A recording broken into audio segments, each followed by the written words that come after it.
تو یہ جان لیجئے، یہ میرا ایک جملہ میں واضح کرنا چاہتا ہوں کہ جس ایمان کی ہم نے یہ بحث کی ہے، ان فی خلق السماوات والارض واختلاف اللیل والنہار لآیات لأولی الالباب الذین یذکرون اللہ قیاما وقعودا وعلی جنوبہم ویتفکرون فی خلق السماوات والارض ربنا ما خلقت هذا باطلا سبحانك فقنا عذاب النار ربنا انك من تدخل النار فقد اخزيته وما للظالمين من انصار ربنا اننا سمعنا مناديا ينادي للايمان ان آمنوا بربكم فآمنا ربنا فاغفر لنا ذنوبنا وكفر عنا سيئاتنا وتوفنا مع الابرار ربنا وآتنا ما وعدتنا على رسلك ولا تخزنا يوم القيامة. یہ لوگ منافق نہیں ہو سکتے. ان کا کردار اب کیا آ رہا ہے؟ فاستجاب لهم ربهم اني لا اضيع عمل عامل منكم من ذكر او انثى بعضكم من بعض فالذين هاجروا، وہ لوگ جنہوں نے ہجرتیں کی، گھر بار چھوڑے اللہ کے لیے، اللہ کے دین کے لیے. کس کو اپنی وطن سے محبت نہیں ہوتی؟ وطن کی سرزمین، آباء و اجداد کی قبریں وہاں ہوتی ہیں، پوری تاریخ اس سے وابستہ ہوتی ہے. دین کے لیے وطن چھوڑنا انہوں نے چھوڑا. فالذین ہاجروا. اچھا دیکھیں، جس وقت یہ آیات اتر رہی ہے بالفعل یہ لوگ موجود تھے. یہ سورہ آل عمران ہے، یہ 3rd ایئر آفٹر ہجرہ کے اندر نازل ہو رہی ہے. 3 ہجری میں نازل ہو رہی ہے، غزوہ احد کے بعد نازل ہو رہی ہے. تو یہ جو الفاظ آ رہے ہیں یہ خالی خالی نہیں ہے، پس منظر میں وہ کردار موجود تھے. فالذین ہاجروا، جنہوں نے ہجرت کی، وَأُخْرِجُوا مِن دِيَارِهِمْ، اور وہ اپنے گھروں سے نکال دیے گئے، نکلنے پر مجبور کر دیا گیا، عرصہ حیات ان کا تنگ کر دیا گیا. وَأُوذُوا فِي سَبِيلِي، اور وہ میری راہ میں ایذا پہنچائے گئے، تکلیفیں دی گئی، ٹارچر کیا گیا، پرسیکیوٹ کیا گیا. ذرا یاد کیجئے جو بلال کے ساتھ ہو رہا تھا رضی اللہ تعالی عنہ. گردن میں، انسان کی گردن کے اندر جیسے کہ کسی جانور کی لاش جو ہے اس کی گردن میں رسی باندھ کر اور اس کو کھینچا جا رہا ہو، اس طریقے سے ایک زندہ انسان کو گردن میں رسی ڈال کر گھسیٹا جا رہا تھا.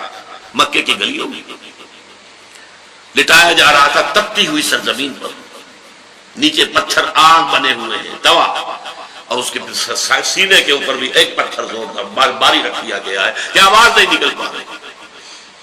پھر بھی کہہ رہے ہیں احد الاحد، ایک ہی کو مانتا ہوں، اسی کو مانتا ہوں جس کی گواہی پورے آفاق و حلف سے مجھے مل رہی ہے، اور کسی کو ماننے کے لیے تیار نہیں. خباب بن الارت دیکھتے ہوئے انگارے زمین پر بچھائے گئے. اتارو کرتا، اتار دیا، بیٹھ جاؤ، بیٹھ جاؤ. اس پر میری تقریریں آج کل جمعے میں ہو رہی ہیں. یہ پیسو ریزسٹنس تھی. 12 برس تک حضور کا حکم یہ تھا کہ چاہے تمہیں زندہ جلا دے، چاہے تمہارے جسم کے ٹکڑے کر دے، تم ہاتھ نہیں اٹھاؤ گے. No retaliation whatsoever. Passive resistance, ڈٹے رہو، کھڑے رہو، ہٹو نہیں پیچھے، لیکن جوابی کارروائی کوئی نہیں. حضرت سمیہ اور حضرت یاسر دونوں کو جو شہیدی کر دیا، ٹارچر، بدترین ٹارچر کر کے، بدترین ٹارچر. تو فالذین ہاجروا. اچھا یہاں بھی دیکھیے، ان میں سے ہر کام کے اندر مردوں کے ساتھ عورتیں شریک ہیں. ہجرت ہوئی تھی، پہلی ہجرت جو ہوئی تھی حبشہ کی طرف، مرد بھی گئے، عورتیں بھی گئے. حضرت عثمان بھی گئے رضی اللہ تعالی عنہ، اور ان کے ساتھ حضرت رقیہ حضور کی صاحبزادی لخت جگر وہ بھی گئی. تو ہجرت کرنے میں مرد ہی مرد نہیں تھے، عورتیں بھی تھے. حضرت ام حبیبہ ابو سفیان کی بیٹی، قریش کے سردار کی، کافر اور مشرک جو اس وقت تھا، وہ بھی گئی، ان کے شوہر بھی گئے. ہجرت میں بھی شریک تھی، اس ٹارچر میں بھی. وضو فی سبیل، اس کے اندر حضرت سمیہ بھی شریک ہے، حضرت یاسر بھی شریک ہے، شوہر بھی ہے، بیوی بھی ہے. دونوں کو ٹارچر بدترین کیا گیا. بلال اور ابو فقیر کے ساتھ جو کچھ ہوا ہے، خباب بن عرط کے ساتھ، وہی زنیرہ اور دوسری جو کنیزیں تھی، بانیے تھی، اور وہ ایمان لے آئی تھی، وہی کچھ ان کے اوپر سے تو کے پہاڑ پھوڑے گئے.